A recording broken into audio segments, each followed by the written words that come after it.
Hi, it's Ricky of Moshville Times here once again. Tonight I'm delighted to be joined by Glaswegian old school death metal band BrainBath. So tonight we've got guitarist Kendo, we've got Bluter on drums, we've got vocalist Quando, we've got bassist Barrett, and finally we have the guitarist Lobotomizer. So how are you guys doing? I take it you've managed to escape all this COVID nonsense and everyone's all well? I'm more or less fucking roasting. I know we decided to do this on the hottest day of the year. Like a bad movie villain, Ricky, we keep coming back. That's it. Now, I've always told my team and I've always told everybody else that I will never ask this, but since there's a story behind it, I'm going to ask it. So your band name is obviously BrainBath. So what is the story behind the band name BrainBath then? Right. The original story is there's a photograph doing the rounds on the internet when urban explorers went into a Texas mental institute that's now shut down. Okay. And they uncovered basically a full-size bath full of human brains doused in formaldehyde. Now, if that alone doesn't conjure up, Christ, that's a band name. I don't know what, doesn't it? It was quite interesting. It was one of those off-the-cuff things, Ricky, if we're honest, and we were doing a bit of rehearsing. We were just, you know, we'll probably come on to this later, and when we started the kind of first jam our stuff, Blackie, the Lobotomizer, the guitarist, was showing the picture, and as soon as we seen it, I was like, what's that? Is that cauliflower? He's like, no, that's brains, human brains inside a bath. And then straight away we were like just thinking of all the morbid thing. That brain was attached to a person. It was then abandoned. Years later, somebody's uncovered a tarpaulin, and there's a bathtub full of brains. It's absolutely, the more you think about it, the more morbid it is. Yeah. And that was it. The band was called BrainBath. And Blackie, have you still got any pictures on your phone? I'm not sure actually. It's definitely I've seen that picture so many times and I didn't actually realise until I joined the band and they told me that the picture was in fact legitimate. I thought it was fake. Yeah. I was like, that's something else. So you never thought of calling yourselves like Love and Daisies or anything like that? It was always going to be a horror type name then, yeah. Good Good old-fashioned horrible name for a horrible band full of horrible people. Speak for yourself. Somebody's so lovely. No arguments there. I'm terrible. But you guys, BrainBath, have just released a self-titled EP then. So how did it finally feel to get the new music out there for the masses to hear? I think you only started, 2 years ago or something like that. So to write an EP that quickly was quite good, especially during COVID. So how did it feel getting it out there? It was a big relief, if I'm really honest with you. It was that was mainly a bit of a history of the band. Was the real reason we got together as a band was for something to do during lockdown. You know, yeah. Kenny and Blackie and the guys in the band, they're all musicians or connected to music in some way. And we weren't allowed to go to each other's houses. It was illegal to go to somebody else's house, but it was legal to book a studio somewhere, take 6 cans, a bag of cans. I don't know if that was legal. Let's just say it wasn't or was, right? We'll say it was just jam out. Yeah, totally jam out. And then from there, we made a couple of tunes, and I guess that it was actually it was something that was just pure spur of the moment. And Kenny had used a kind of Facebook live video or a recording and stuck it on Facebook. And then the first reaction we got was like, wow, is this a band? This is really cool. This looks excellent. And we obviously laughed it off at the time. We had such a massive response from the first video we stuck out of just us jamming. I guess we didn't take it seriously at first, but then the second video went out and we had people we didn't even know going, what is this? Can I buy a CD? Yeah. Is there a t-shirt available? We were like, I think we might be onto something here, guys. But yeah, originally it was us just jamming for something to do as friends to come together. Well, we couldn't visit each other during lockdown.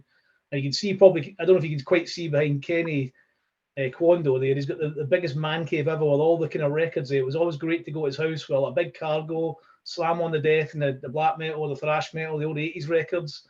We weren't allowed to do any of that. So this was how we got together as a band. And when we finally released our EP, it was just like, wow, we've done this. This is, yeah. We never thought this would ever be a thing. And for people to actually turn around and be stoked and love it, you know, honestly, we're just so grateful for the response that we've had from day one. People have just been right on the back of it.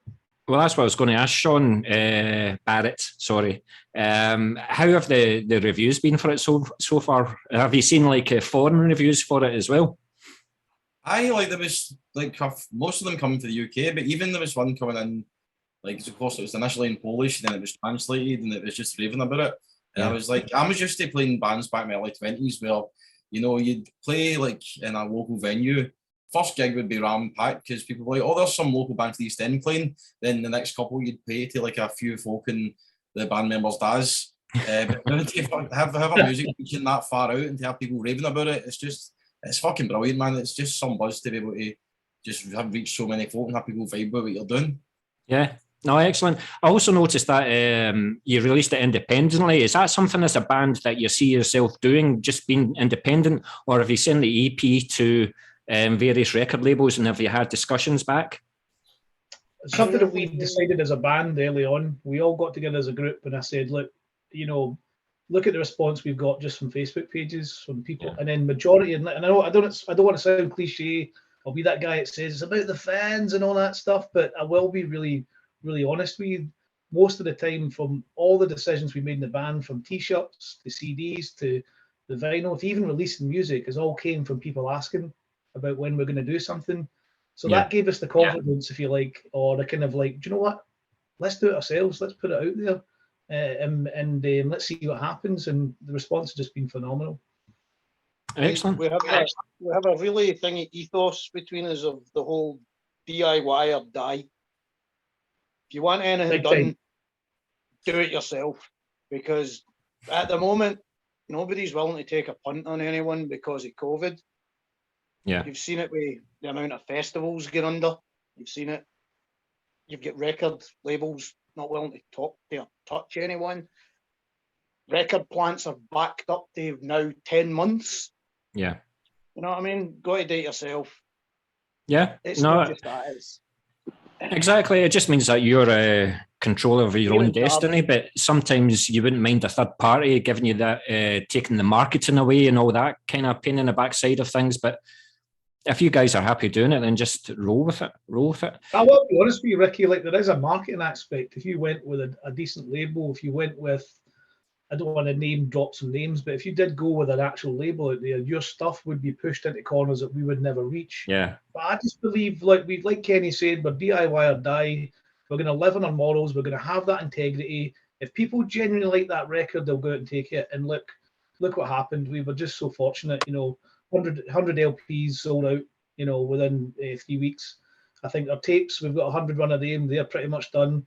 And we're down to the last CDs. So, and that's without any real strong marketing or any real going to different places. So yeah, I'm hoping that we can continue that vein. I realise in the future we might not always be able to do that. If you have to do a lot of runs, it's become is it going to be cost effective, or can you even afford to do that? But I'm very pleased that we stuck to our integrity in that one, and we went with it, because what I would say is really great for bands that get their stuff all over the world. But how much of that do they ever get back? How much do they get to reinvest that back in the band? So I'm really pleased that we decided to go that route, and we're sticking by it. We're DIY or die, and that's the way we'll be. That's excellent. Thanks very much for that, guys. Thanks for your honesty there. But Mr. Gillen, I noticed that there's 6 songs in the EP. Was there ever a discussion of recording like another 2 or 3 songs and just releasing a debut album? What was the conscious decision of just making it an EP? I'm trying to remember. Time that was just the material we had. I think we just went for an EP because we just wanted to get that stuff released. I don't think there was, any major reason that we never, just went for an album first time round. I think we just wanted to get an EP recorded and see how that goes. And, the EP process, recording it, writing it, it was, a kind of interesting process how we done it. We never went in a recording studio the way that we done it, which I can expand on later. It allowed us to kind of write it as we were recording it, etc. Yeah. So I'm really involved in, the decision. I joined the band after David left the band, and I just wanted to kind of play drums and get on with it. But if I remember right, it was just a case of, right, we've got these songs, people are asking, let's just fucking release an EP. You know, and all of the albums that, you know, we listened to for a long time ago have get, you know, 7 songs on them and stuff like that. And it's fine, you know. Yeah, cool. So Lobotomizer, is Kendall the type of guitarist then that would send you a riff at 4 o'clock in the morning and say, this is the best riff fucking yet, by the way? I'd say I'm more likely to be the one that sends him the riff at 4 o'clock in the morning going, this is the best riff ever. And then he'll turn around and go, nah, if we change this and done that, to be honest, I'm a bit of a loose cannon on guitar. So I just sit there and play widdly stuff. And then Kendall will come along, pick out the bits he likes at it and go, nah, that bit's shite, or that bit's bent it, but we'll play it here or whatever. So I'm the one that's more likely to go 4 o'clock in the morning with a riff or something like that, and then get the reply in the morning, what's this racket you're making?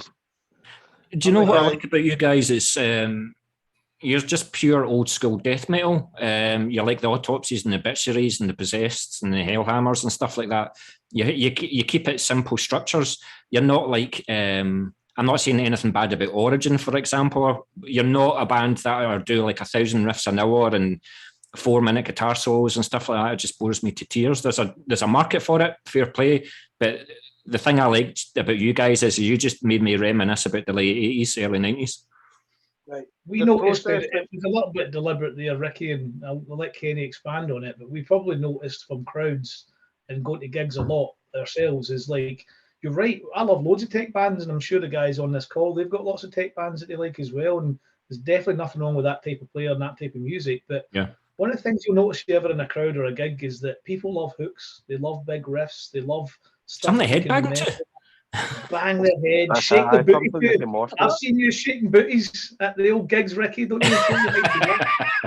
But you know, and to be honest with you, that was a big part. It was a gamble for us playing songs so simple. I felt because the quality around us, God, even the bands in Glasgow just now, the likes of Penny Coffin, Scordatura, Party Cannon, Coffin Mulch. There's a lot of really, really strong bands. So it was a gamble to take that old school. And when we say old school, we mean right in the 80s.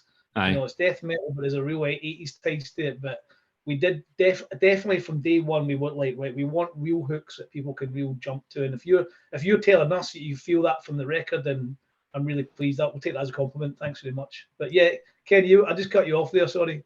Ah, it's all right, mate.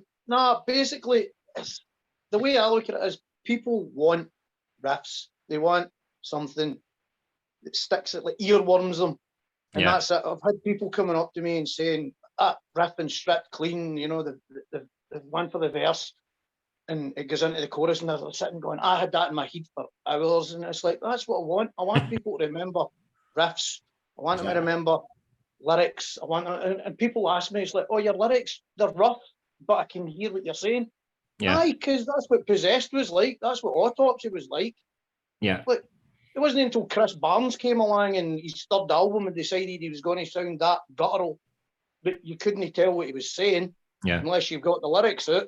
And the problem is the lyrics were banned because some school teacher in Germany decided to get the kids to turn into English. What the fuck? You know what I mean? But I grew up listening to 80s metal, 80s thrash, 80s death. Yeah. The lines blurred between, like, Possessed is a thrash album, but it's also a death album. The first death album with Chris Refretting drums is, you know, it's that there's a line and it's blurred, and that was like, holy fuck, I want to play this kind of stuff, man.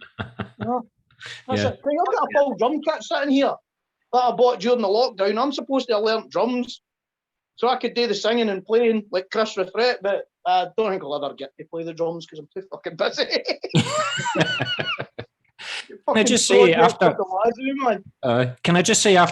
I've just really noticed it looks as if you're all going skiing with your glasses on, or you're all like hips or something like that. So anyway, sorry about that. We digress. Oh, I might as well fill in. See, the rest of the guys generally wear shades on stage, and I won't tell you what gig it is, but I played a gig with shades on, and I've got one of the simplest guitar parts ever. And I tried to look down, and I totally messed it up completely. So next few gigs there'll be no shades on stage. But the only reason I'm actually wearing shades is because I've got a bit of a black eye. I'll just quickly. Uh-oh. There you go.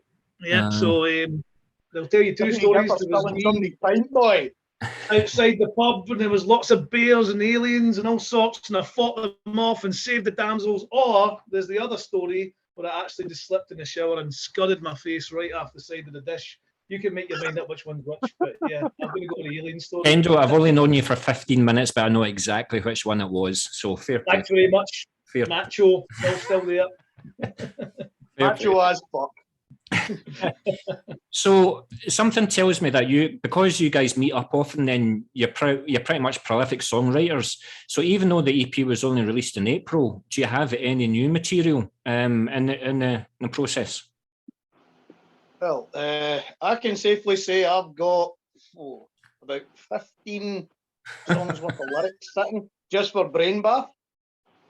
And then I've obviously got my other projects that I've got. I've got stuff wrote for all of them. So the boys have got plenty of riffs they come up with to add to the lyrics I've got. So, but most of the stuff, again, this time round, it's things that have happened that are true stories. Well, I was actually going to ask about your lyrics later on, so we'll keep that for a wee minute. Oh, yeah, but we'll keep that expand story it later, for a wee minute. But so it sounds as if you've got a lot of stuff on the pipeline then. Are you going to release another EP? Is it going to be a couple of singles with videos, or are you looking something longer like an album? Want to do a full length, Ricky, if we're honest. I like what we've done with our EP, and it's not long out. It's basically not been pushing just about 3 months. It's only been out for. But when I talk about integrity and DIY, I mean the way that we recorded, you probably picked up a bit of that from Sean, but we're doing it as we went.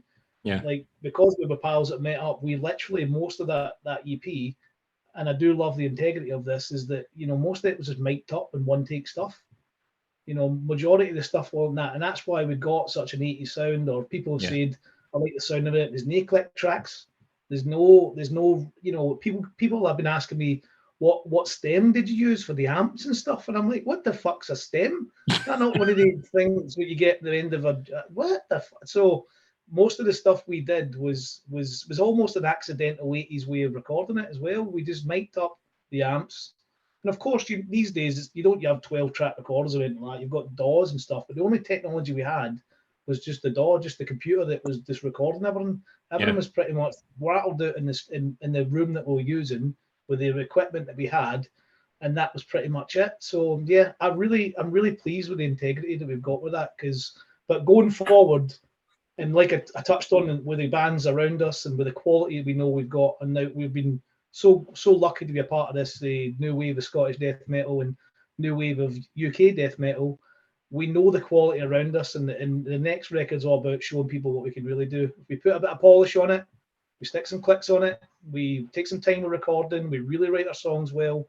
So it might be a little bit off before we get a release out, but we're definitely doing a new record, with new records for us.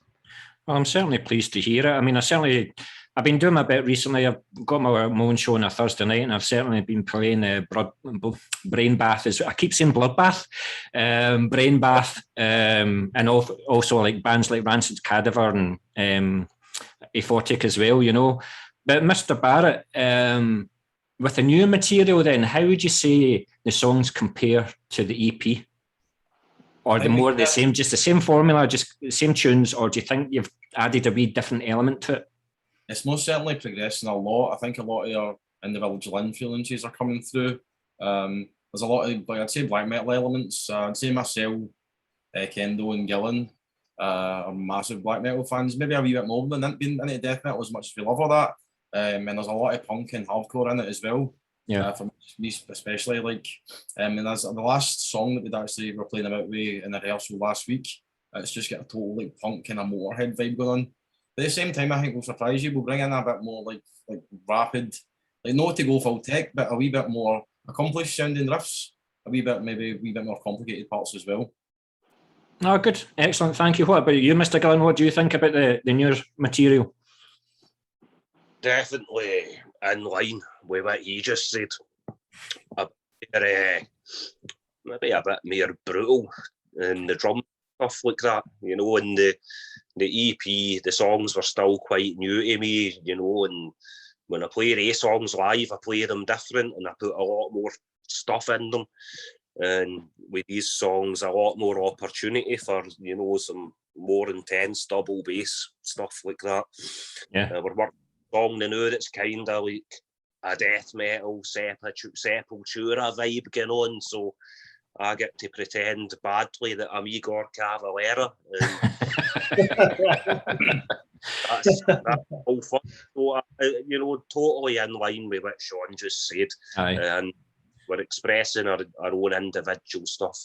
Can I just say, I love double bass. I love the sound of double bass if it's done right and things like the best definite metal album for me, and we can probably have a 6-hour discussion over a few pints over this, is Cause of Death.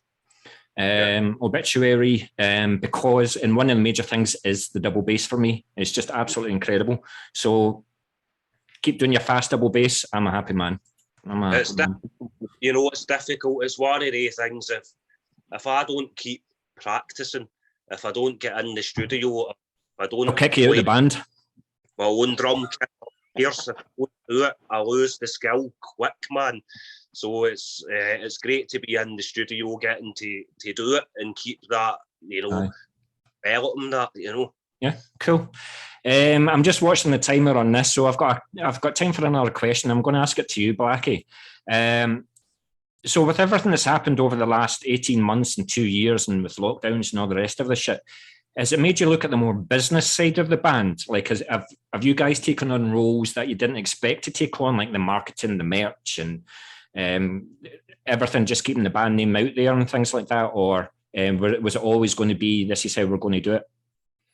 I would say it's really, the one that's really kind of done a lot of the marketing and stuff like that for the band is actually Kendall himself.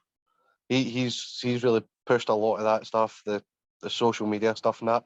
I find myself a lot of time with my work, I'm really busy. So I can't really promote it as much. Yeah. I'm not saying Kendall's not busy with his work, but yeah, he spends a lot of time. You know, you'll see the Facebook posts, you'll see the Instagram posts. They always get posted up. Always make sure we get them shared. You see us doing stuff like, you know, even just interacting with fans. Fans are sending the stuff in of them wearing BrainBath t-shirts, yeah, I've seen that. You know, all that stuff, them posting with that stuff, and we think that's good as well. We post that back up again. Yeah. You know, it's more exposure. It's more, you know, it's letting the fans interact with us. I think that helps with the marketing as well, because fans are saying, "Oh, this band's want to talk to us. They want to see us," and they're reposting my stuff. So then it reaches more people. The more posts we can get out. I think it's working that way as well. Marketing wise, I think I say Kendall, the stuff with like t-shirts and stuff like that. The response to t-shirts and stuff like that. People love our t-shirts for some reason. Well, I was going to ask, like, who comes up with the visual idea? Like, who comes up with the t-shirt designs? I was actually out of Volvodinia a couple of weeks ago, and I saw that very shirt behind Kendall. I think there was 2 people wearing it, and that's the one. I do quite fancy it myself, to be honest. Who does the visual side? Who does the There was a local boy that done the design for us for that one. Yeah. A gentleman called Matthew Caff. So would you just give him an idea of what you want, and he just says, right, I know what you're doing? Basically, I've known Matt for years. Like, he done the first artwork for the first thing I ever released, was Circle of Tyrants demo years ago. Now, this is like 15, 16 I've seen you ago. fuckers live. I've seen Circle of Tyrants live. You know what I mean? So Matt done the artwork for that, and basically he went quiet for a long time. Guys get family and all that. Yeah. But he started drawing again, and basically we asked him to do some ideas for him. He's done that one for us. He's done one for me and Dave the Coffin Mulch's side project Gouger, which we've got in the works. He's done the main artwork for my project that's came out of Circle of Tyrants, basically going on hiatus, called Suffering Rights. He's done the artwork for that, which is so good. I would like to release it as a flag. That's how good it is. The artwork is outstanding. It looks like Warhammer 40k on crack. So it's amazing looking. But the guy basically, we gave him the idea. He came back with that, and we were like, holy shit, this is amazing. I mean, he even done the design that's down the sleeve for us. And that. See, I don't like the traditional black shirts and stuff like that. I like shirts with a difference. I like the white and the green, or the black and the blue, and the black and the green and stuff like that. It's something a wee bit different. So it was certainly noticeable at Vilvodinia, for example. I know I keep mentioning it, and I keep going back to it, but there's a big, when we talk about DIY or die, and man, do we really mean it, and do we push that? Not only are we talking about all the bands and all the promotion that we do ourselves, but all of the artwork that we've got for our stuff all came from locally. Matt Cath had done the design for that one, that we modified and put together as a band and stuck on that shirt. The previous shirt to that was done myself, and it was really because I can't quite write music and do all the drawing at the same time as well. Yeah. But we were so happy to recruit him. But the point is, he's local. All the T-shirts that we've managed to make for the band, all Glasgow and Scottish based. Where we can, we try and use local guys around us. And that, to me, this goes back to that integrity and DIY part. We do what we can. It's not always possible. For instance, we don't have a pressing plant in Scotland, because if there was one there, I'd be batting the door down, going, "How can I use you? When can I get stuff?" They'd see me visiting most of the time. But yeah, all of the artwork that we've ever done for the band, all of the posts that we've done, all the merch that we've done, has pretty much been a local effort. Whether it be guys from this band that helped design it, whether it be early hours of the morning, drawing stuff on paper and putting it all together, or whether it be we recruited somebody locally. We're quite proud of the fact that we've managed to get people locally, and we'll continue to do that, as much Scottish produce as we possibly can. Good stuff. Sounds like a Scottish beef advert, doesn't it? Plenty of Scottish beef. We did actually joke about swapping shades to ruin Did you? Thanks very much for that, guys, then. So with the recording of BrainBath, then, will there be anything that you'll do differently with that you'll take forward to the next recording? Like, are you going to use the same studio, the same producer? Are you going to do it all yourselves? Or are you going to try and make it bigger? What are you thinking? I'll get into that. Right. Oh, for fuck. Right. Have you got something to say, Mr. Gillen? What? Have you got something to say about this, Mr. Gillen? If we went to a recording studio for the EP, it would have been a disaster, right? The songs were still kind of being written. So if we had time limits in a recording studio, I can assure you, we would have been fucked. So the place we were rehearsing in, the drum pad ML, we recorded in there. We went in every weekend, kept writing, kept adding lead guitar parts, batting vocals, and it was basically myself that recorded it. We never had the best microphones and equipment at hand. We covered a bit of that earlier. And next time, production-wise, I'd like to get a recording studio involved. I'm willing to do it the other way if I get some, new plugins and stuff like that as well. But I think the next time we should just get everything totally refined and then hit a recording studio, because it'll be quicker, Is that a common consensus, guys? Oh, no, totally. I think...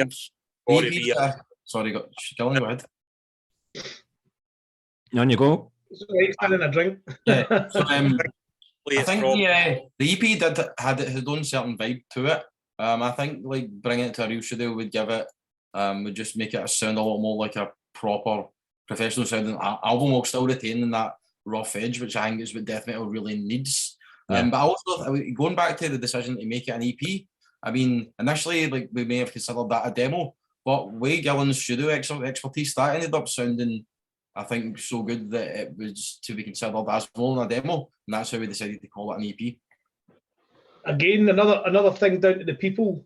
I know we keep coming back to this. I know I keep saying cliche, but we chucked out stuff on the internet saying And I think it was Kenny's post saying, if we ever did a vinyl just for the laugh, would you buy it? And oh my God, I think we got to 142 comments on that one post that he did. So it was like, that, yeah, you know, if the rest of the guys are pretty much right, that was pretty much our demo we made. You know, when we talk about it was going to be 6 songs or whatever, if we were looking back, most bands would have started with a demo. That was their demo tracks, you know, but people liked the tunes that much.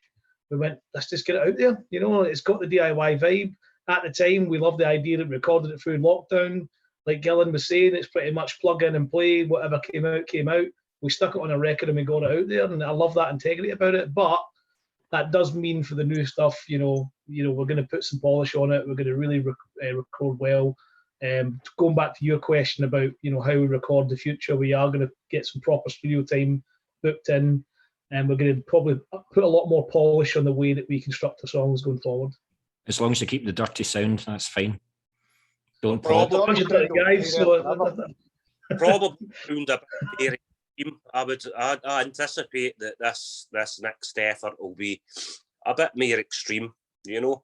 Yeah. A bit faster here and there, and maybe some more blasts, more double bass, stuff like that. That's what I'm anticipating.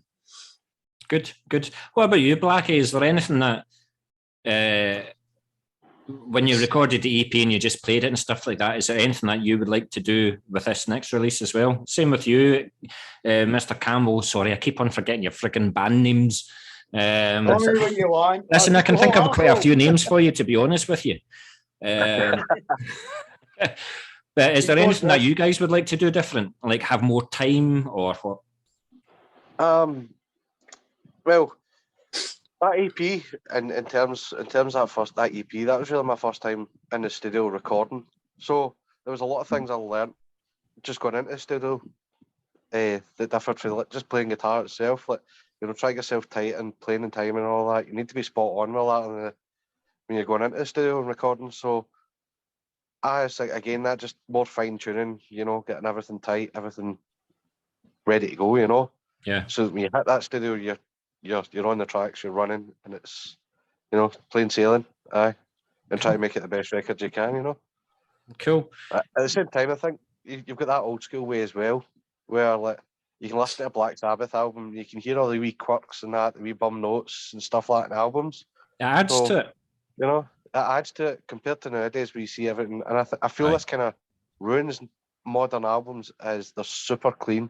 Yeah. Everything's super clean, super polished, which isn't a bad thing at times, but I think it kind of ruins that old nostalgia feel. For me, the best Autopsy album is Mental Funeral. Just the quality of that sound is just incredible. But Mr. Campbell, we're going to focus on you a wee bit. Joy.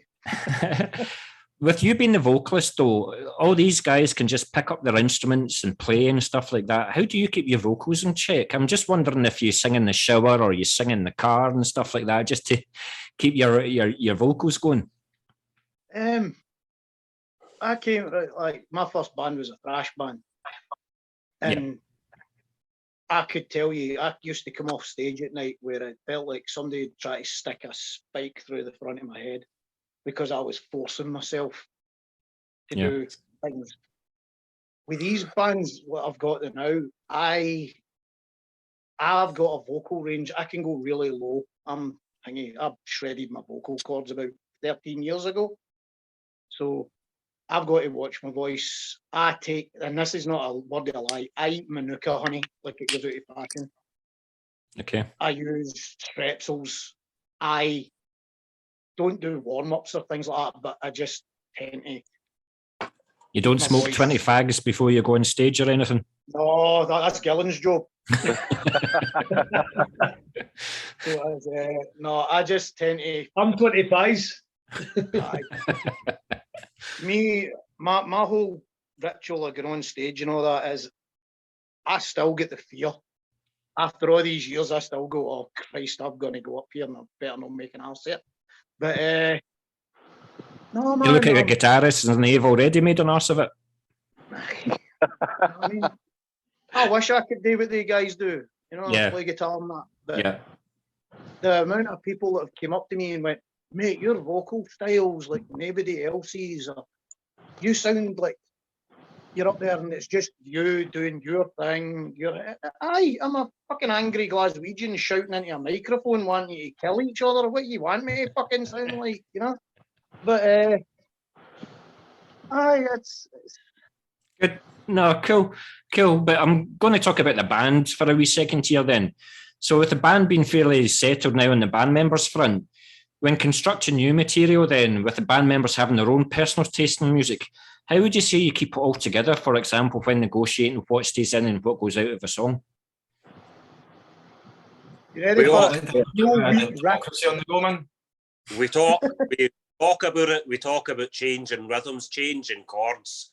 I play guitar as well, so a lot of the times, you know, what somebody will make a riff and will suggest tweaking it a bit, and we just kind of work with it, and we try different ideas. So everybody in the band plays the guitar, so we can have some kind of input on the way that the riffs are executed.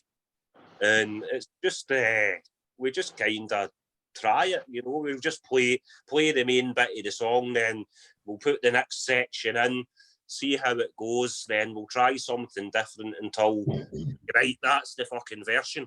And that's basically how it went, you know. Yeah. We're pretty patient and amicable, and we conduct He is ourselves. patient. No, well, what I'm trying to find out is if there's any fisticuffs in the studio or anything like that. We don't really kick each other's cunts in. We get on well. I think most of the time, one of us will come in, maybe we'll have a section or two, something we've been playing about with. Maybe we've like one of us has stuck some, you know, programmed drums to it. But once you're actually in there, you know, and it's fucking turned right up and it's blasting, and you get the real drums and the grooves going, I think that's when it starts to develop. You start to get into that kind of thing, start to push parts together. I think that's how sometimes we even strip it back and realise, like, you know what, this doesn't need to be so technical. This could just be taken down to like even this just a short 2-note kind of thing, and just realise it sounds huge and heavy as fuck. And we just go with it. We're going for what just has the biggest impact, is going to make people move about. Cool. I was just wondering if there was a moody one in the band. I mean, I'm looking at Blackie here, and I think he's the hardest one to please. Is that true? I'm probably the easiest to please, to be honest. It's me, it's the arsehole. Total lead singer syndrome. You're just a vocalist, though. You just write lyrics. But on the topic of lyrics, that's just led me on to this very question then. With you being the vocalist of the band, do you take care of all the lyrics for BrainBath, or do you welcome contributions from other members of the band? I welcome contributions to it, but like on the EP, most of the stuff on there was all me. And basically what I do is I've took real life situations, stuff I've seen or things that have happened, and then I run with it and embellish it. But the first song, Garbage Truck Suicide, is a real life thing. Wow. I was walking to school one day with my brother, and I watched a man try to commit suicide by jumping in the back of a bin lorry. So now that's not the kind of thing you want to see when you're 13-year-old and that, but there we go. Stripped cleans up on the limbs and the loch. What about all the good things that have happened in your life? Have you ever thought about writing a ballad? Nah. I'm not. I'm a weird motherfucker. I always focus on the nasty side of life. Yeah. The devil writes the best tunes, doesn't he? But well, your newspapers aren't full of nice stories of you going to the shop, are they? They're full about the guy that was in it and he fell at the window. So exactly. You know what? Again, I'm sick of using this word, but it goes back to that integrity thing. I think when we talk about this EP, and you know, I'll be honest with you, when I read those lyrics for the first time, Kenny, I'm like, come on, fuck, man, this is like 5-year-old stuff. This is like 10.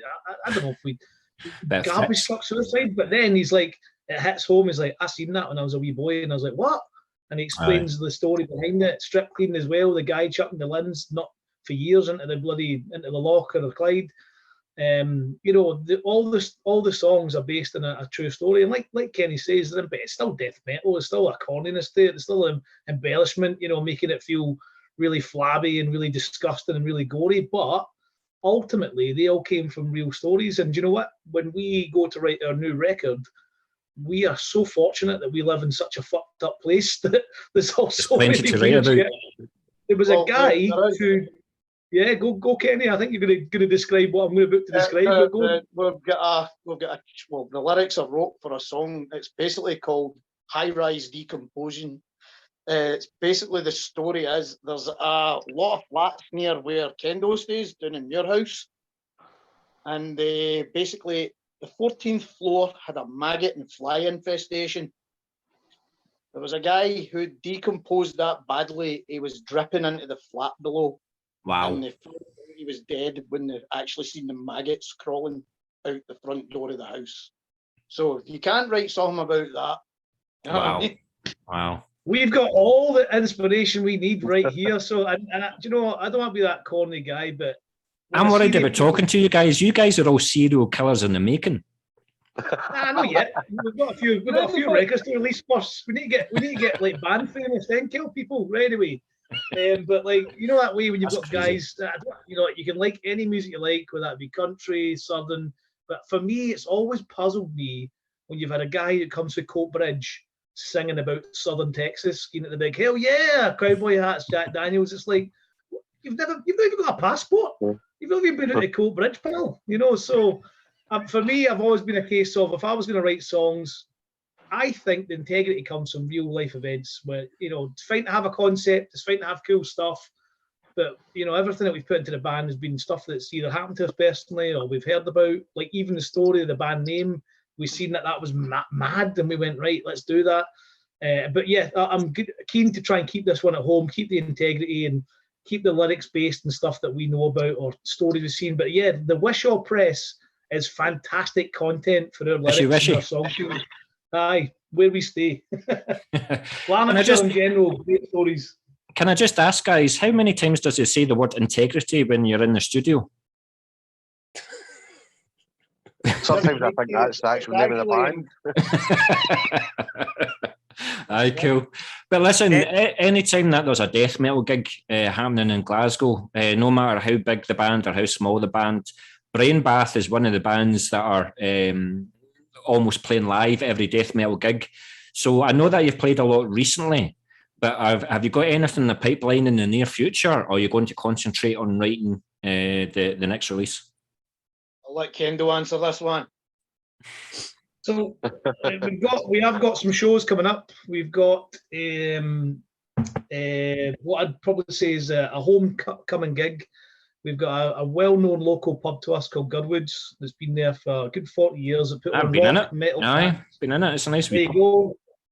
So we've been badgered. We probably thought it wasn't the right venue for us to put a gig in, but we was asked every single week for about a year, and so we went, right, we're doing it. We've got some guys that haven't played for 10 years in the place or 20 years, and we're going to bring them in and do a show there. Guys from Embolism, who recently came out of hiatus. Right. So they're going to come out and play. We've got the fantastic thrash act, Tempered, and all the fantastic musicians are there, you know, and we've got a band coming through from Edinburgh who had just started out. I think they're called Extort, and we're going to see but all together we're looking to blow the roof off the pub, and hopefully there'll be lots of noise complaints, ASBOs, all that stuff. Exactly. But going forward for actual gigs, we've got a phenomenal event up in Inverness. We have got what we would like to call the new wave of Scottish death metal. So we've got the likes of Penny Coffin, Mulch, Rancid Cadaver. We add in some of our good guys, good friends from Tyrannus in there as well. And what we're going to try and do, Team Votes as well. And we're going to try and get some of these guys around Scotland, because it's big for us. Another kind of driving force in this band was being sick of hearing people saying Scotland doesn't have any metal bands. And I'm sure you've heard that 100 times over, Ricky. You know, Scotland doesn't have metal. Scotland, when's a metal band came out of Scotland was any good? And it's there. It's not on the front page, you know, saying it's £100 a ticket. That's why they don't see it. You know, the real metal's there. The underground's there.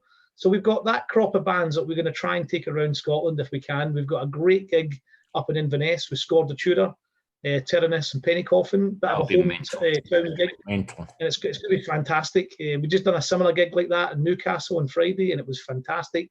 Place was rammed. People loved the event. We've got all sorts of mad pictures. What was the venue you played in Newcastle? Pardon? What was the venue you played in Newcastle? Little buildings. It's quite a new venue, but it's a tight, great sound in there, really packed out. Sweaty affair, so we brought our own fans and stuff in that 30-degree heat.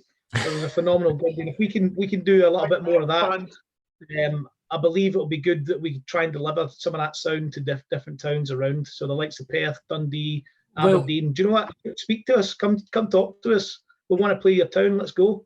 Well, that's, the interviews that I've done, even the interview that I done last night with a Titan and Deity, I said if they've got the time and the finances, go to places like Aberdeen, Inverness. They're screaming for gigs. Every metal gig that they get, you'll get a good capacity crowd because they're screaming for gigs. I mean, I've seen gigs in Elgin, I've seen gigs in Montrose. I mean, I remember back in the day, maybe you can call it the Underground Titans Tour Part 2, because it was bands like Corpse and Extremis, who were probably the two biggest Scottish death metal bands in the time.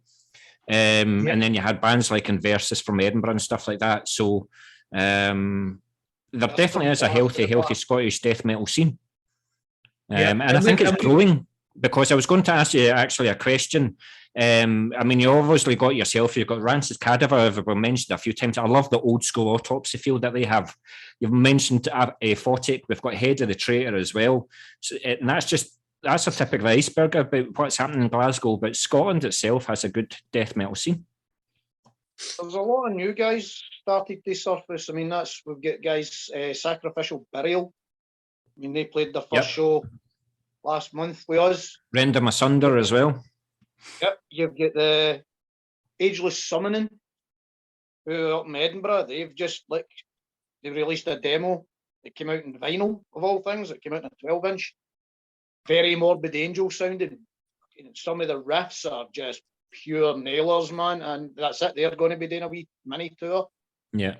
There's bands out there. It's just people are not. They need to go looking. It's not going to fall in your lap. I'm one of the world's worst for sending these poor bastards links to bands at 3 o'clock in the morning. It's like, check this fucking band, I've just fun. I mean, like, Kenny's said it before, I've got this stupid man cave behind me, and it's full of demos and tapes with bands all around this country. I'm talking to guys in Nottingham and Bristol and all that that want to come up and play Scotland. Vice versa, we want to go to their town. It's like, talk to us. Yeah. We want to come to your town. We want to fucking wreck shit.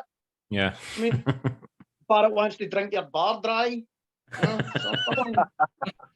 know what I mean? We'll sample your pizza parlour. If it's shite, we'll tell you. It's a good point you stumbled on, Kenny, because, going back to what Ricky said about the bands that are around us, what I'm liking at the moment is, and we had a laugh about the new wave of Scottish death metal, but do you know what? It's catching on. Exactly. Kenny said, I'll let Kendall answer this, but we've got 2 UK exclusives, and I mean bands that have never played in the UK before. I can't mention who they are because we need to make sure the logistics happen, etc. But if we'll talk about this off here. Yeah, well, if they work out, we are talking some hefty death metal bands coming up to play their first ever gigs in the UK, and they're not going to London. They ain't going to Manchester. They're doing it here in Glasgow first. Yes. And I ain't going to lie. Yes, we're a part of that. But what I like to look at is we're a community now. We have got an underground death metal scene in Glasgow, in Scotland, and we're just going to keep building on it. We keep referencing the likes of Coffin Mulch. We keep referencing the likes of Penny Coffin, Rancid Cadaver, the guys that you talked about, like Sacrificial Burial, Photic. Don't know Head of the Traitor that well, but these are guys that we all know really well. And Team Boss as well. We just want to build on this. And there's older school guys that have done it for a long time, and we look up to them. We look at their experience. So we like playing the likes of Scord the Tudor and Party Cannon, etc., who have been, if we can't play in the same bills, they're the guys that have came to our shows and spread the word about what we're doing. Glasgow at the moment is a place to be, and we want to keep putting that on the map. So when we keep doing the corny new wave of Scottish death metal, get the British to hell. Nobody asked us to play in Manchester. People are asking to play in Glasgow now, and long may that continue, because the gigs here have been fantastic. Well, do you know, I'm almost asking for a pair of sunglasses like yourselves, because you brought a tear to my eye with that emotional speech. But yeah, I mean, but bands, do you know bands like in Manchester, like Repulsive Vision, or you've got Birmingham like Ashen Crown and stuff like that. Do you know, I've actually, this might be a cheap plug, but I've set up a Moshville festival. It's my first ever gig that I put on. And I've got bands like Ashen Crown. You've got Footprints in the Custard as well. You've got Head of the Traitor as well. So I'm hoping everybody that you're talking about turns up for it, because it's my pocket. But anyway, but yeah, talking about the old school, that leads me to my second last question then. Before the internet, then magazines and fanzines were the places to find out about new bands and trends, but now publications have been replaced with thousands of websites catering for all genres. So do you think that some of the passion's been lost, or do you think that the internet has been a good thing for music and a good thing for BrainBath, for example? I think it's a mixed bag, to be honest. I mean, there's at one point, I think people are going to expect music for free. It's just a case that they really want to hear it before they buy it. No one's going to, I would think, like, just go ahead, buy an album without having to be able to hear it first. But and I mean, at the same time, it's a lot easier for, you know, young folk to just get in there, like get stuff recorded. I mean, you can make a great sounding song, In your you make a bedroom. great sounding album in your own house.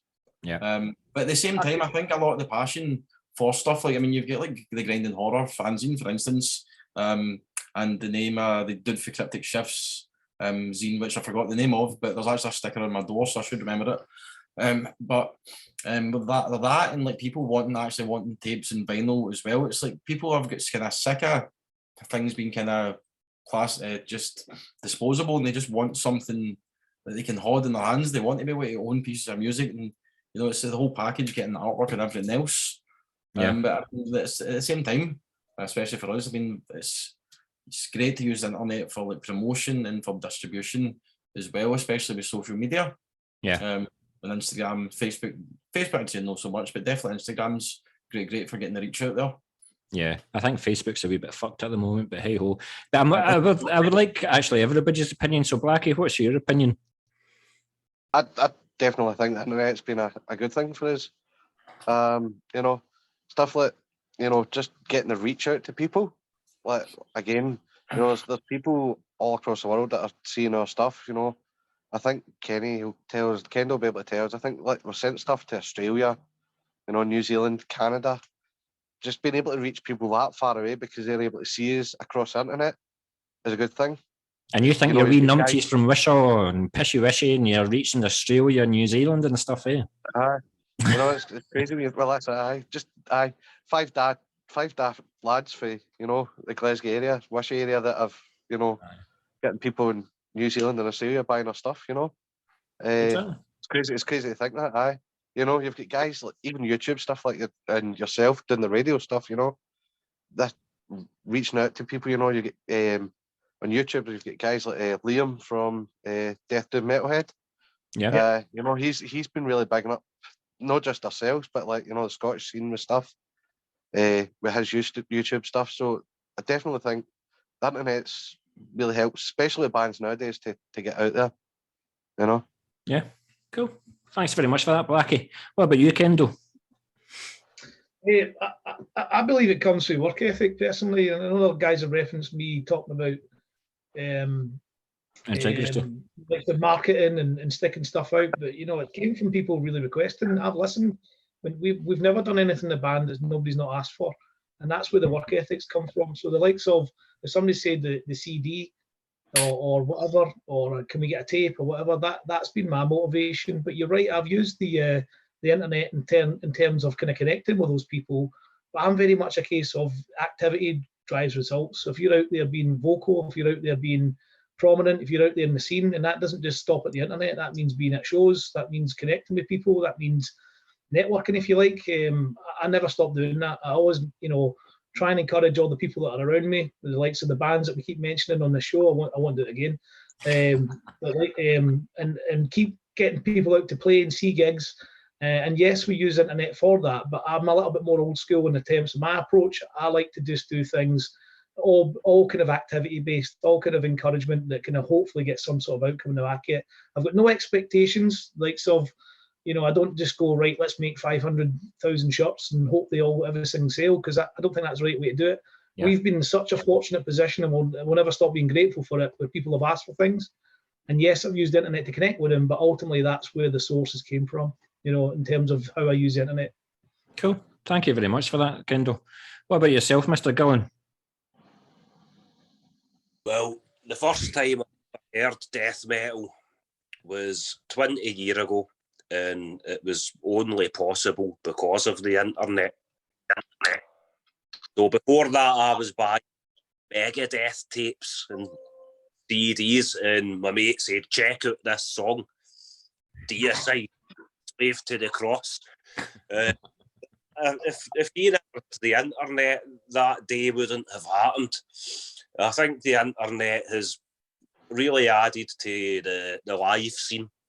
So people are kind of chatting things out online, chatting out bands, then going to see them. And, you know, back in the olden days, it was, you know, bands were touring, like playing live to promote the album. Now it's kind of the other way around.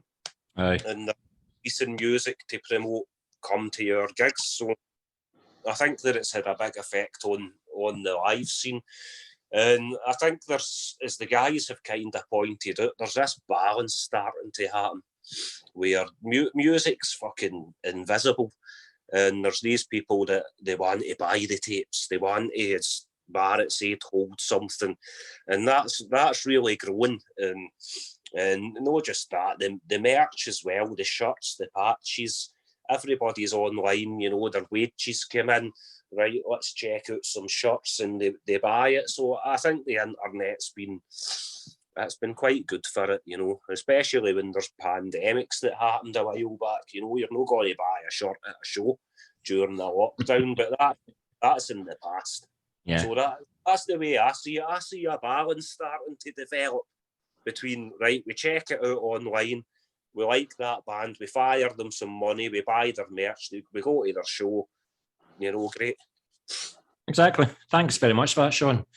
And there's a reason why I kept you last, Mr. Campbell, because I know that you're very, very much more old school.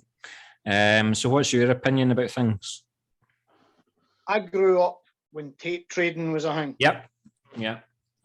Now, that's how I got to know most of the bands. It was people would give you a mixtape with stuff on it, and that's how you would read that, and you would get your magazines like, Christ, I'm going back here when it used to be Raw Power. Yeah. You had Metal Hammer when it was crying, ignoring real metal since the fucking 80s, man. But even I'm not going to like Crying. I used to buy Crying Weekly, and Christ, if I lifted a copy of it nowadays, I couldn't even tell you who the fuck's on it. But no, the internet it's filled the void that tape trading thingy does. That's it. I will go check out a band, and the greatest thing out there right now is Bandcamp. I think that is one of the greatest inventions we have right now. You can go on there, listen to their music, you like it, buy their stuff. You don't, move on to the next one. Yeah. Honestly, people see it rips my fucking knitting when I hear somebody saying, I can't find any new bands to listen to. I can't listen. You're like, you've got a fucking search engine at your fingers. The world's open. Honestly, I've found that many bands that I can't remember the ones I've found that I have to go back and re-find them.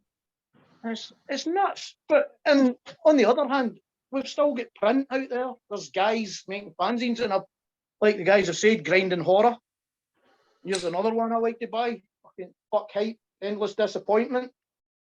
Guy runs a label down in Wales. He put out one of me and Dave's Gouger tapes. Runs a fanzine. Guy's fucking outstanding.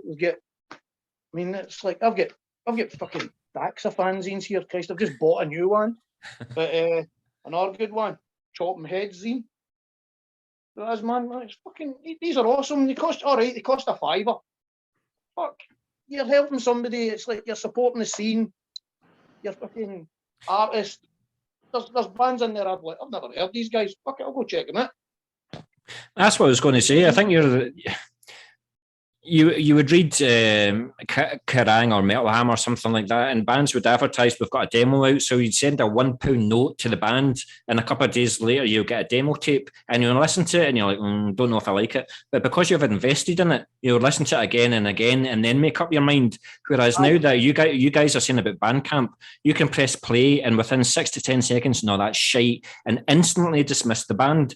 And move, because you know that there's another million bands out there doing the same type of thing. So I definitely think it's like a double-edged sword.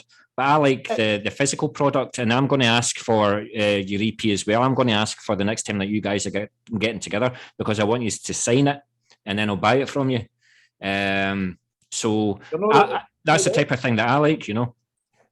It's I like you say, it's a double-edged sword, but here's the other thing: it separates the wheat from the fucking chaff, right? Because honestly, see the amount of people that come in and go, and I noticed it with the thrash boom in this country when I was in Tyrants.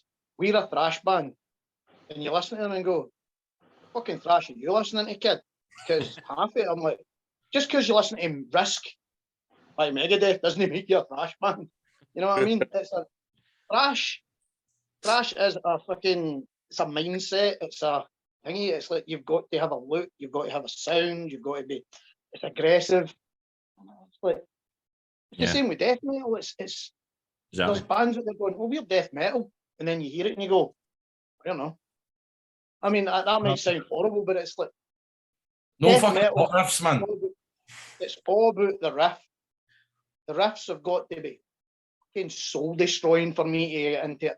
And it was Barrett that sent me a meme about it. What was that meme that fucking was it death metal? It's not about fucking overtly technical or this or that. It's about soul crushing riffs. Aye, totally, man.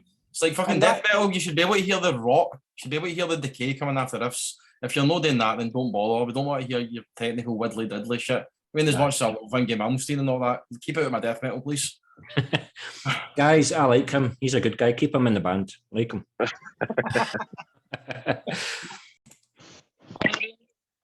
That's excellent. Thanks very much for that, guys. This might actually be one of the longest interviews that I've had, but it's been an absolute pleasure talking to you.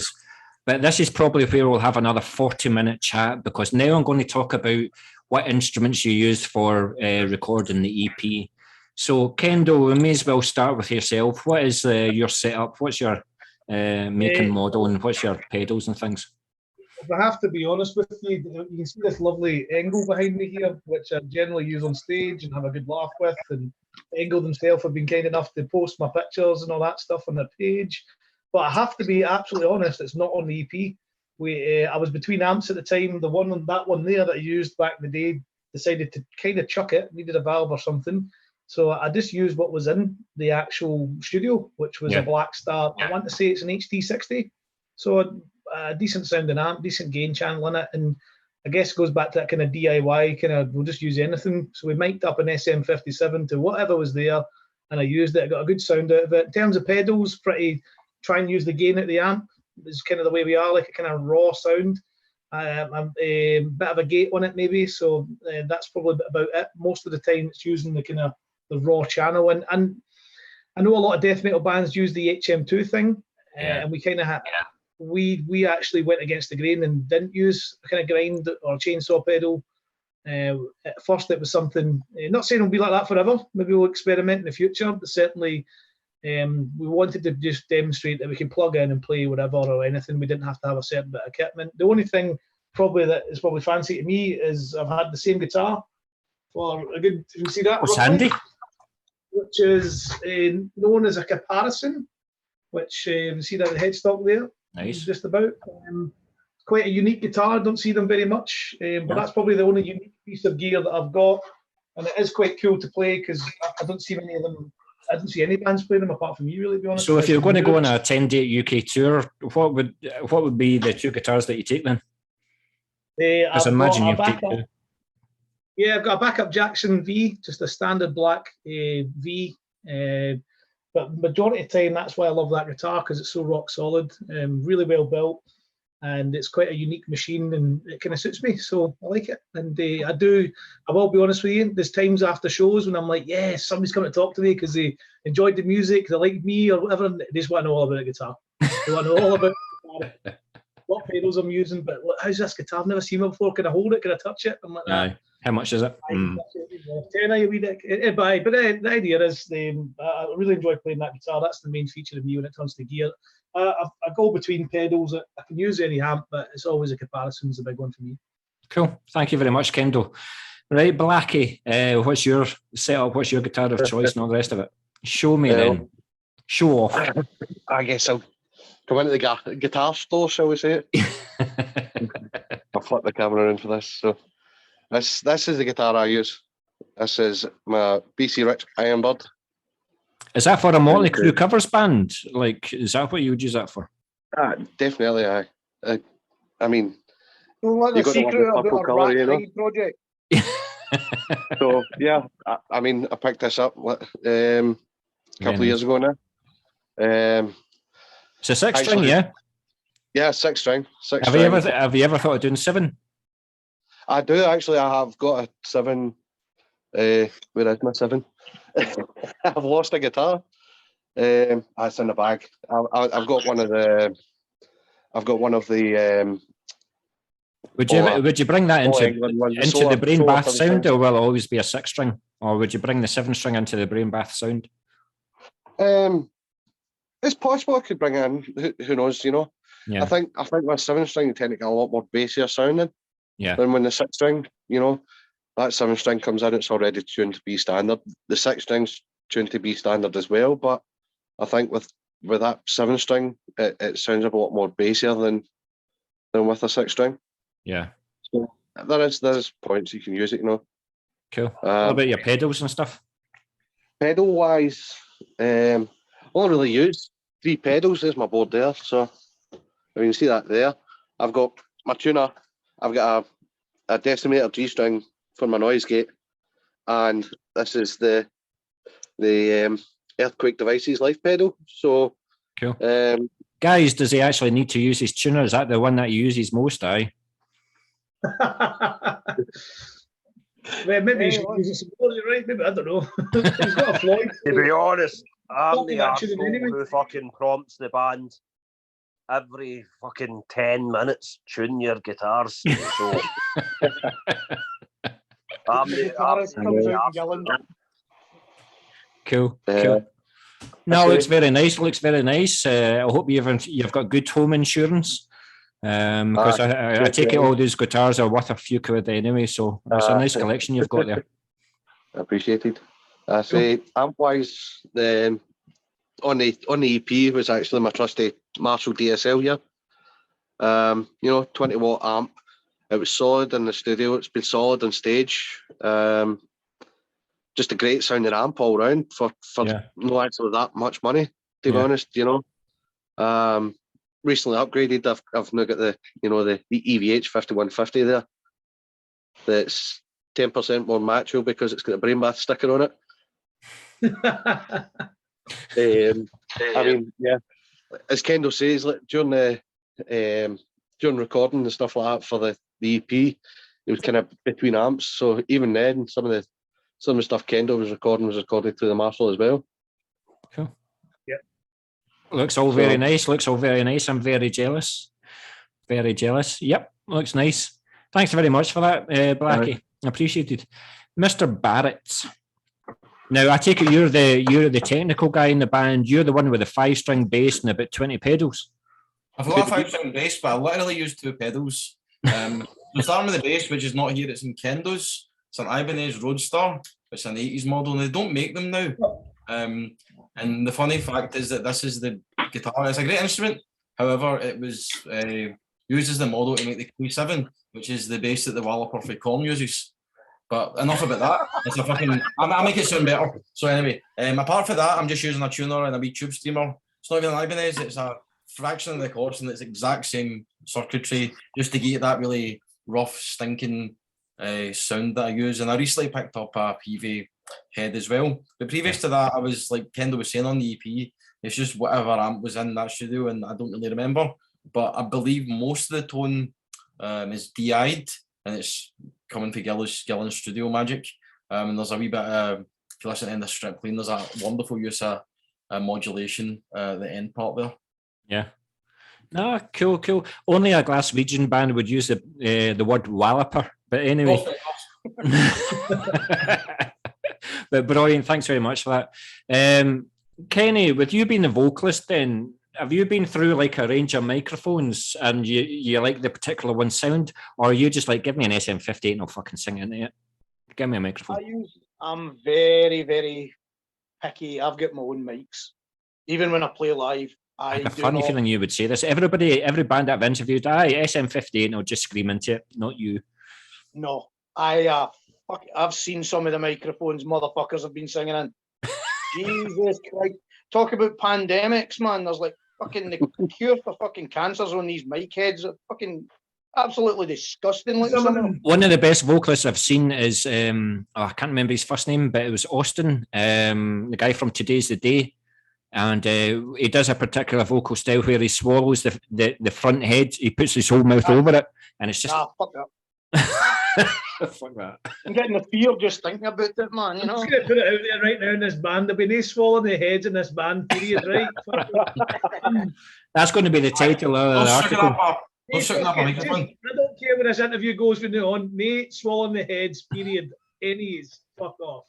Aye. That's what the title of the article is going to be. It's going to be integrity, no swallowing the heads of this band.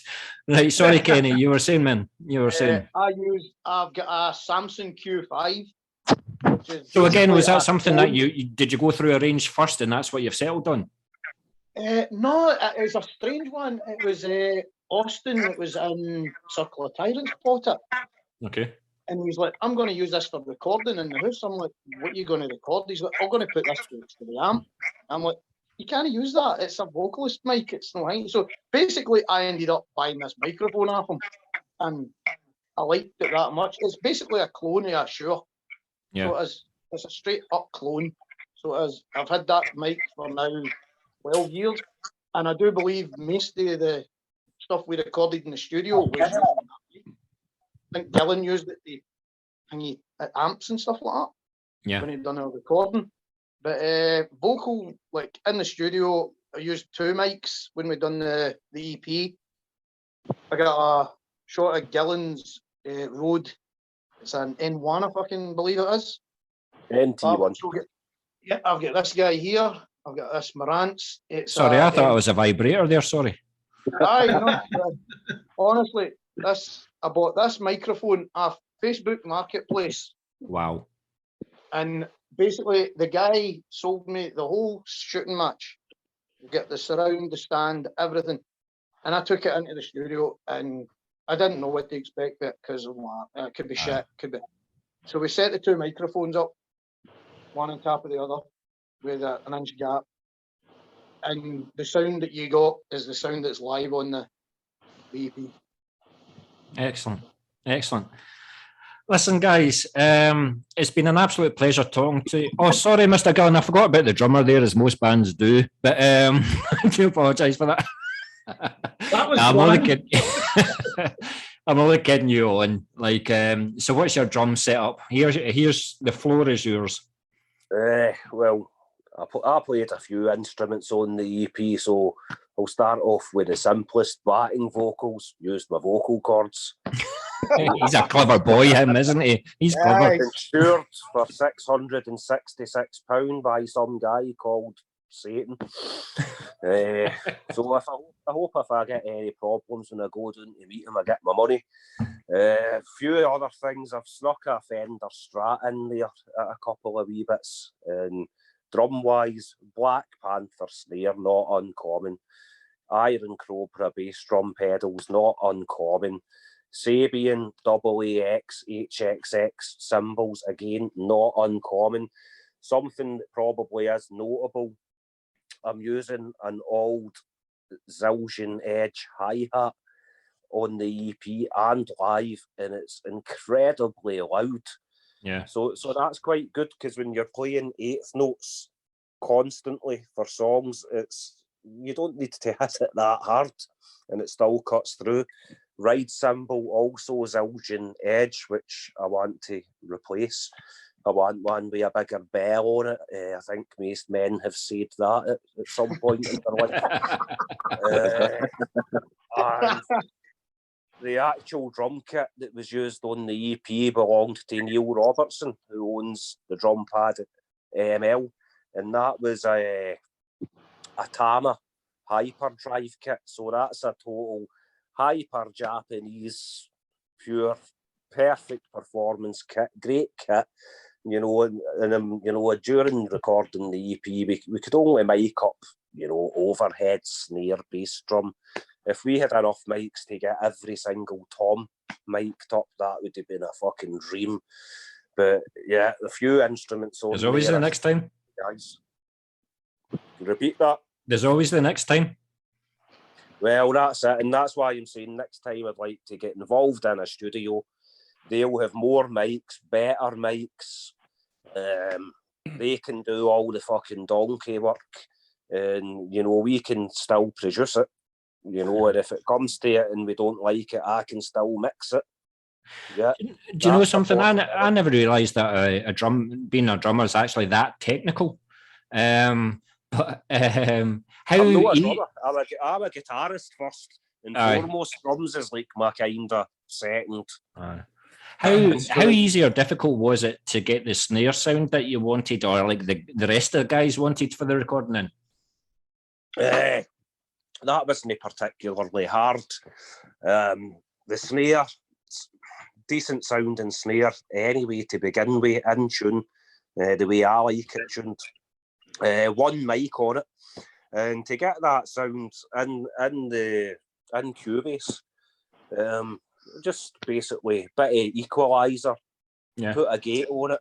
But there's parts in the EP where the gate's turned off, just depending on the song and the feel I want, you know. So it wasn't really the hardest thing. And another wee thing that I like to fire into anything that I mix, sometimes I'll kind of double up the snare track, and on the copied track put some distortion on it, and you just kind of blend that in until you get that kind of harshness that you want. So these are just wee things that you kind of pick up. Do you know, guys, he's actually quite an easy guy to talk to, but he knows his shit. You know? Definitely knows his shit. I'll give you a laugh, Ricky. I'll give you a laugh, right? I never had, to be honest, I never had the most to work with the software I had at the time, all of that stuff. Never had any fancy plugins, just the stuff that came in Cubase. So there's a few things I can hear in it that I'm sure other folk with keen ears might notice as well, where you can hear compressors getting pumped to the max and stuff. But you know, who fucking cares? Exactly. You know what they're going to do? Phone the police. I don't know. Right. Ricky, will be a laugh, right? Gillen sends me a text one night going, I can't get a decent sound of a hacksaw going through a bone. The samples. Right, now, so if you listen, that is no a joke, right? Go back and listen to Stripped Clean, and you'll hear me out in the kennels getting a bone at the freezer for one of the dogs and going at it with 4 different types of saw and a power saw, and then sending the clips to him to then put in the background of the music. There's also the sound of a bath running. Aye, that's my bathtub. Aye, that's it. You know what I mean? That's some of the fucking Is this you giving all your secrets away? There's no secrets. There's no hanging. This is that. You just like fucking. I've just wrote a song where I'm telling people how to dispose of a body and fuck the bones into the blade. You know what I mean? Like, fuck them in an acid bath. You guys should get in touch with Basement Torture Killings, because they do the exact same shit. You know what I mean? And get them up here. Get them up here. Aye, man. I mean, that question you've just asked, because it's kind of highlighted some of the creativity and thinking outside the box we've went to, you know. Campbell's fucking sawing bones, you know, we're running, I've got the bath on for Stripped Clean, you know, I've got other weird stuff going on, you know, batting vocal stuff. So when I reflect on the whole fucking EP, we had a lot of fun adding in the weird stuff that fucking nobody cares about. Yeah. But one day when I'm listening to it, or maybe somebody else is listening to it, I'll notice it and go, that's right, I was fucking in my bathroom making some weird fucking serial killer noise there. You know? Just stupid noises, you know. I mean, the original thingy was we recorded the 5 songs. So we did, and then we went back and went, you know what? Well, let's record the Boneyard for a cover, and we'll put that on as well. So we'd finished, and then we went back into the studios to record Boneyard, and we done all of that in like a day. and it's probably the most fun I've ever had recording some, because some of the fucking stupid sounds that I do on it, and Kendo's got, nah, I want you to make this sound like you're a dog growling, and I want this sound where you're going in the background. I'm like, what the fuck? And it fits. When you listen back, you go, Jesus Christ, what the fuck am I doing? And why? And then it's like, it fits, it works, it turned out great. And honestly, I couldn't be happier with it. Plus, the day I get my vinyl in my hands is the day mission is accomplished for me, man. Exactly. Like, Exactly. I've got a record that it's a dream I've had since I was a kid. It just brings me back. I always remember Simon from In Extremis saying the exact same thing. He had a 7-inch single, and that was the dream for him to have vinyl. And it seems to be the same. I mean, you're not just old school music. You've just got the old school aesthetics as well, you know. So you just wish that you were there in 1988 or even earlier than that to do this shit, because your lives would have been totally different then, eh? That was all right. We're bringing it back. We're making the 80s for ourselves right here now. So, That's you know, I can't go back in time, can't go forward in time. We make what we like to do with our music right here and right now. And all I can say is that the next record, we're going to really show what we can do. I think like you said, we had a lot of fun on the EP. Most of the tracks were like, you know, made up at the time, or we're kind of deciding what to do. I'm sure that we all look back personally. Well, if that's what was made up and then taken on one take, your next release was a lot of promise. We did have rehearsals and stuff like that, Yeah. but like when we did go record it, pretty much it was all, as Gillen said, it was all just using the stuff that was in the drum. It was a drum. It's a place where they practice drums and teach drums. So the kind of key there was, it might not be the best room, but we'll have the best drum kit, as Gillen kind of alluded to. And so to be honest, the room was really good. The room's really well designed. It's really, really professional. The room was great. The drum kit was great. You weren't being selfish at all, were you? What? You weren't being selfish at all, were you? The room was great. The drums were great.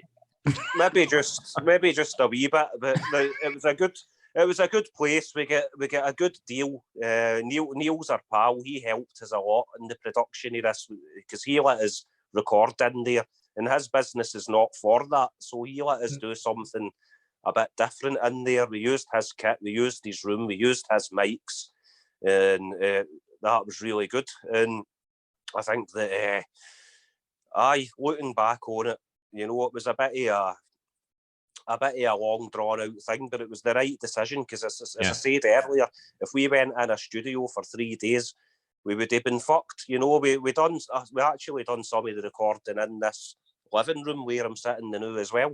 Some extra guitar parts and stuff. You know, some of the stuff that happened in there, I'll admit the mistakes. We had a bit too much gain on the amps, which was a bit of a risk, but we re-recorded some stuff, a bit less gain on it. And there's a lot of things I could change. I could remix it, etc. Might do that in the future for a bit of a different sound on it, but I'm happy with what the guys have done and the efforts that went in. And I want to say as well, Kendo helped a lot with the production when it came to vocals, because he kept suggesting, as Campbell said, we need some backing vocals there. Can you make this noise? Can we get a lead guitar there? And that really helped just add a bit of kind of icing on the cake, man. You know, it would have been a bit boring if we never, if he never came up with the ideas. So, you know, between the 5 years, I think we've made a lot of good creative decisions. I think we gel quite well as a team. We don't fucking beat each other up in studios yet. And hopefully the next project is you know, nice and smooth, and good. We use all our influences and inputs. Well, do you know, I was getting a wee bit emotional there again, because that was beautiful. But I think that's a lovely way to end the interview. I think it's been an absolute pleasure talking to you guys. I will continue promoting you on Moshville Radio. I play, oh Christ, what's the song that I play? Flesh. Thank you. You see, you put me on the spot there. I'm under pressure. But if there's any other song that you want me to promote, just send it to me. You know exactly who I am and what we do. This will go on Moshville Times socials. This will go on my socials. It'll go on the radio as well. So we'll do our bit to promote you fuckers, because you deserve to be promoted. I'm 48. I'm 50 next year. Work it out. I've got a few people out with that. So yeah, it's just nostalgia for me. It brings me back to my teens, the music that you guys are playing, and it's heartwarming that you're actually from a hometown as well. And that's a good Scottish death metal scene out there. And do you know what? There always has been, but maybe now people are beginning to notice it, because people are now realising that the UK does have a good, strong metal scene, and they're turning up for shows. That's one of the biggest things that I've noticed since the pandemic. People are turning up to shows now. So hopefully that will continue with you guys, and I look forward to seeing you guys in the live front as well. And this time I'm not shy enough to not approach you. I will approach you and say, Jack Daniels and Coke, please. We're on us, Ricky, really grateful for getting us on. You've let us talk a lot of mince about bands, Scott. So thanks very much, and all the best for Moshville Times. I'm sure we'll catch you soon at a gig. You certainly shall. You certainly shall. And I'll be in touch about getting an EP signed from you. And let us know how much it is for those white long sleeve shirts. All right. Right. Thanks a lot, guys. Good to talk to you.